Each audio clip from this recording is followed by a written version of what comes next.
రెడ్డిక మాజీ సీఎం కేసీఆర్ పై కాంగ్రెస్ మాజీ MP Ravindra Naik fire అయ్యారు.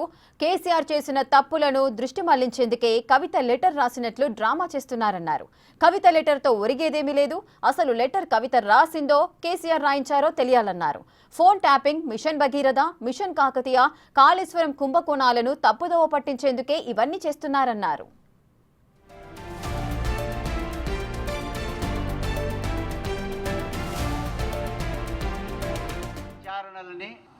ఇప్పుడు ఈ నోటీసులు అయితేనేమి, అవినీతి మీద వచ్చేటువంటి యొక్క విషయాలైతేనేమి, ఫోన్ ట్యాపింగు, భూకుంభకోణాలు, కాళేశ్వరము, మిషన్ కమిషన్ భగీరథ, కాకతీయ, దీని మీద వస్తున్నటువంటి యొక్క విచారణలని దృష్టి మళ్లించడానికి, ప్రజల దృష్టిని మళ్లించడానికి ఈ తతంగం ఇదంతా. ఇప్పుడు కూతురు లెటర్ రాసిందని, కవిత లెటర్తో అయ్యేదేముంది? చంద్రశేఖరరావు ఎప్పుడో ప్రజలు కర్రుగాల్చి వాత పెట్టినారు, అసెంబ్లీలో, పార్లమెంట్లో గుండు సున్నా ఇచ్చినారు.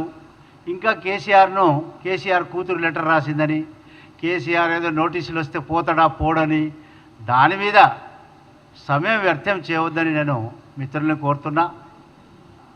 ఇప్పుడు ఈ నోటీసులు అయితేనేమి, అవినీతి మీద వచ్చేటువంటి యొక్క విషయాలైతేనేమి,